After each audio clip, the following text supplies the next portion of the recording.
Menurut Effendi, komunikasi kelompok adalah komunikasi dengan sejumlah komunikan.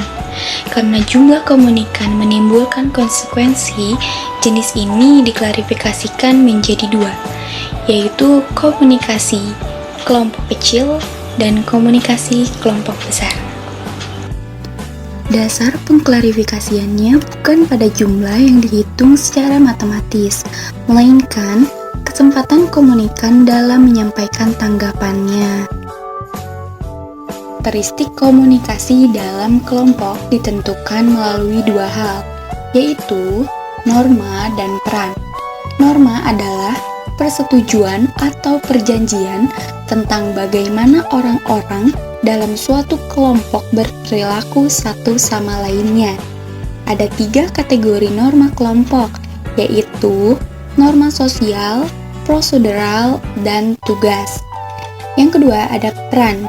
Peran adalah aspek dinamis dari kedudukan status apabila seseorang melaksanakan hak dan kewajibannya sesuai dengan kedudukannya, maka dia menjalankan suatu peran. Fungsi komunikasi kelompok. Yang pertama ada hubungan sosial, kedua pendidikan, ketiga persuasi, keempat pemecahan masalah, kelima terapi. Hubungan sosial dalam artian bagaimana kelompok tersebut dapat membentuk dan memelihara hubungan antara para anggotanya dengan memberikan kesempatan melakukan berbagai aktivitas rutin yang informal, santai, dan menghibur. Contoh, pertemuan keluarga, arisan. Kedua, pendidikan. Kelompok ini secara formal maupun tidak formal bertujuan untuk mencapai pertukaran ilmu pengetahuan. Dengan demikian, maka dapat dipenuhi kebutuhan individu, masyarakat, dan kelompok. Persuasi.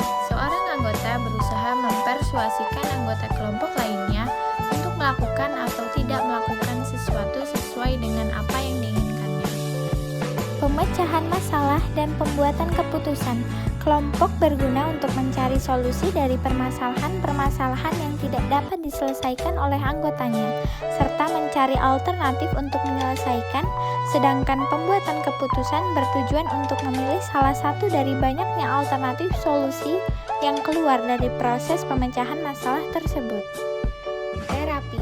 Kelompok terapi memiliki perbedaan dengan kelompok lainnya, karena kelompok terapi tidak memiliki tujuan. Objek dari kelompok terapi adalah membantu setiap individu mencapai perubahan persoalannya. Jenis komunikasi kelompok. Yang pertama, komunikasi kelompok kecil.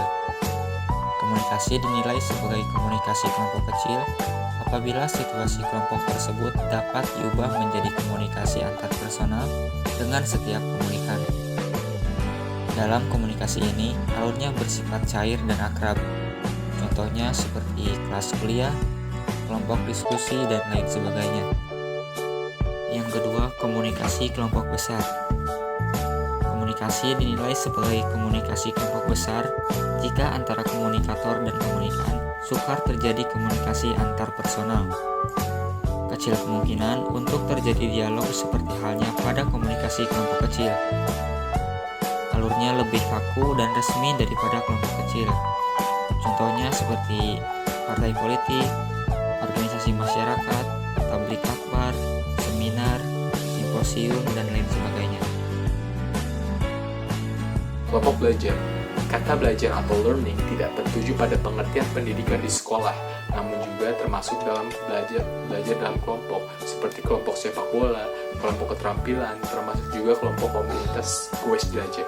Komunitas goes belajar termasuk dalam kelompok belajar, karena memang komunitas goes belajar adalah tempat untuk belajar bersama mengenai teknik bersepeda, dari bertukar pikiran sampai informasi sesama anggota. Tujuan dari learning group ini adalah meningkatkan informasi, pengetahuan, dan kemampuan dari para anggotanya. Kelompok pertumbuhan atau growth group. Kelompok pertumbuhan memusatkan perhatiannya kepada permasalahan pribadi yang dihadapi para anggotanya. Wujud nyata dari kelompok ini adalah kelompok bimbingan perkawinan, kelompok bimbingan psikologi, kelompok terapi, dan lain sebagainya. Serta kelompok yang memusatkan aktivitasnya kepada penemukan keyakinan diri. C. Kelompok memecah masalah. Kelompok ini bertujuan untuk membantu anggota kelompok lainnya memecahkan masalah. Seringkali seseorang tak mampu memecahkan masalahnya sendiri. Karena itu, ia menggunakan kelompok ini sebagai sarana untuk memecahkan masalah pribadinya.